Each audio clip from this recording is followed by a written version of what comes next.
Hello students, मेरा नाम है श्वेता। स्वागत है आप सभी का मेरे इस यूट्यूब चैनल लखनऊ लर्निंग में। लिसनर्स, आज की इस वीडियो में हम meaning and definition of business and scope of business के बारे में जानेंगे। यानी कि कौन क्या होती है मीनिंग, बिजनेस होता क्या है, उसके डेफिनेशंस कुछ हैं उसके बारे में जानेंगे, और उसके एरिया कहाँ कहाँ तक है, कहाँ इसके स्कोप कहाँ कहाँ तक है, तो उसके बारे में जानेंगे। सो आइए स्टार्ट करते हैं। लिसनर्स, वीडियो अच्छा लगे तो लाइक शेयर एंड सब्सक्राइब करना ना भूलिएगा और हमारे चैनल से जरूर जुड़े। इससे आपको यहाँ पर आपको सारी कॉमर्स की वीडियोस मिल जाएंगी। तो आइए स्टार्ट करते हैं। लिसनर्स, जैसा कि आप स्क्रीन पर देख रहे हैं, meaning and definition of business में क्या बताया है मैंने। तो बिजनेस की मीनिंग है बेसिकली, वैसे तो आपने 11th-12th में पढ़ रखा होगा इसको, तो मैंने ये भी सिंपल वर्ड्स में आपके लिए डेफिनेशंस लाया है लिसनर्स। और एक और बात, जरूर चैनल को ज्वाइन कर लीजिएगा, क्योंकि टाइम टू टाइम नोटिफिकेशन आपको मिलता रहेगा इस चीज से रिगार्डिंग। तो आपको आसानी होगी ये सारी चीजें देखने में, और अपने दोस्तों के साथ जरूर शेयर करिएगा। अब देखते हैं बिजनेस की मीनिंग। तो क्या बताया गया है, business refers to the organised efforts Business refers to the organized efforts of individuals to produce and sell goods and services for profit. It encompasses a wide range of activities aimed at meeting the needs and wants of consumers while generating income. Business can vary in size, structure, industry from small local shops to large multinational corporation. बोला गया business क्या है, एक individual का organised efforts है, जिसमें वो क्या करता है, गुड्स को और सर्विसेज को बनाता है और बेचता है प्रॉफिट मोटिव के लिए। सो लिस्टर्स, बेसिकली हम बिजनेस किस किस लिए करते हैं, प्रॉफिट के लिए करते हैं। तो बिजनेस एक कह सकते हैं आपकी इकोनॉमिक एक्टिविटी है, मतलब उसमें हम जो काम करते हैं वो टू अर्न लिविंग के लिए करते हैं। जैसे कोई भी काम किया तो उसमें जब हम पैसा कमाते हैं गुड्स एंड सर्विसेज को बेच करके, चाहे जो भी प्रोड्यूस करके, तो इसमें क्या होता है, वही चीज बिजनेस कहलाती है।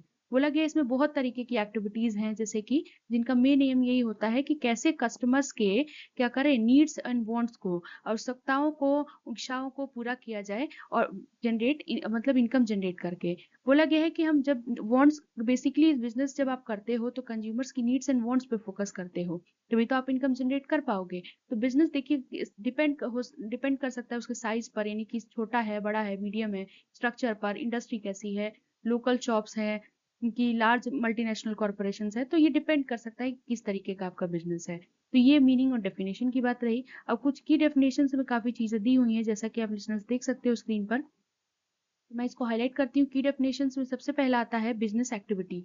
बिजनेस एक्टिविटी क्या होती है, तो any actions taken to produce, sell और produce a service that meets consumer needs. यानी कोई भी, जब आप कोई भी काम करते हो जिसमें प्रोडक्शन करते हो, सेल करते हो या सर्विसेज को प्रोवाइड करते हो जिससे कि कस्टमर की आवश्यकताओं को पूरा करते हो, उसी को हम बिजनेस एक्टिविटी कहते हैं।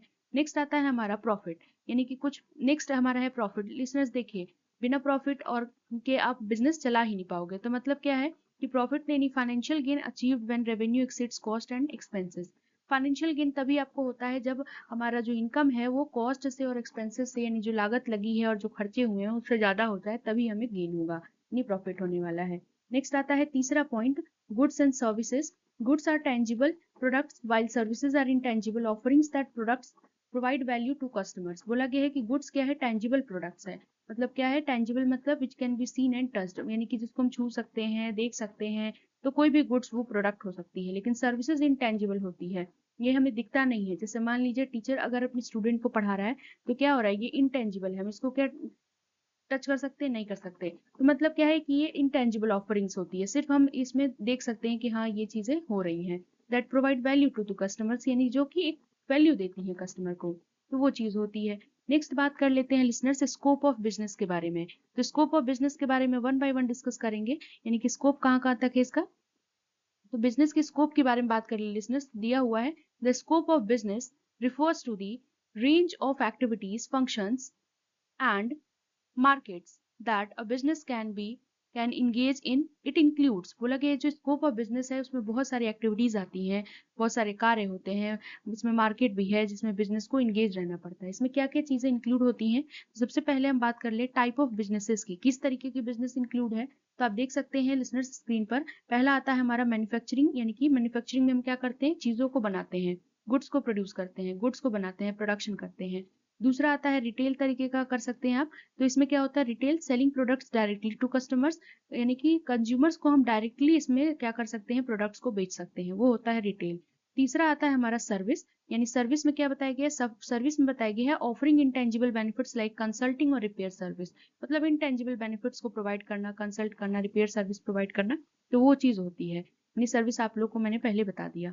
फिर उसके बाद आता है ई कॉमर्स। ई कॉमर्स का फुल फॉर्म होता है लिसनर्स इलेक्ट्रॉनिक कॉमर्स। तो ई कॉमर्स में क्या होता है, बेसिकली हम खरीदते जो ऑनलाइन है, ऑनलाइन जो खरीदते बेचने का काम करते हैं उसको ई कॉमर्स कहते हैं। जैसे कि देखिए ऑनलाइन शॉपिंग वगैरह आप करते हैं तो उसमें खरीदने बेचने का काम होता है, तो वही ई कॉमर्स।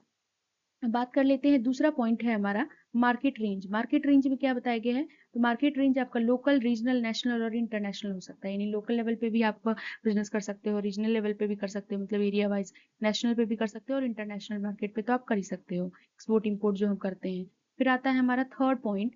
थर्ड पॉइंट आता है हमारा लिसनर्स किस चीज से रिगार्डिंग, बिजनेस फंक्शंस, यानी बिजनेस के कौन कौन से कार्य होते हैं। सबसे पहला होता है इसका कार्य मार्केटिंग, यानी promoting and selling products. Marketing में क्या होता है, जो भी हमारे पास प्रोडक्ट है उसको हम प्रमोट करते हैं, सेल करते हैं, एडवर्टीजमेंट करवा करके कि ये प्रोडक्ट कितना अच्छा है और इसमें ये फीचर्स हैं, ये सारी चीजें हैं, तो उससे हम प्रमोट करते हैं उसको और फिर लोगों को बेच देते हैं।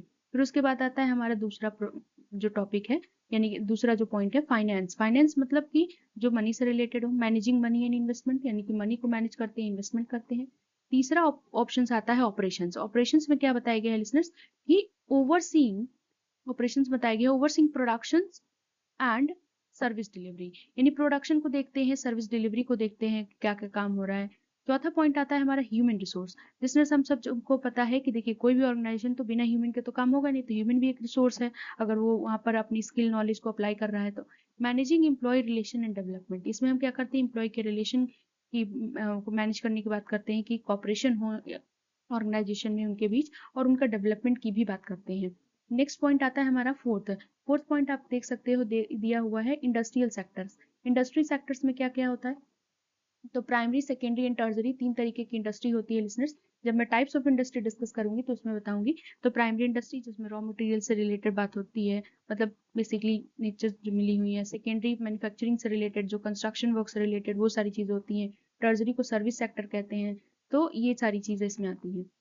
वो फिफ्थ पॉइंट आता है लिसनर्स हमारा इनोवेशन एंड टेक्नोलॉजी।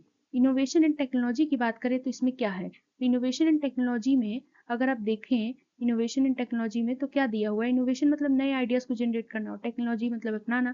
तो इसमें क्या बताया गया, टेक्नोलॉजी का मतलब कि तकनीकों को अपनाना, in adoption of new technologies and innovative products to practices to improve efficiency and competitiveness. मतलब नए नए टेक्नोलॉजीज को हम अडॉप्ट करें, इनोवेटिव आइडियाज के साथ हम क्या करें, अपनी एफिशिएंसी को इम्प्रूव करें और कॉम्पिटिटिवनेस को भी।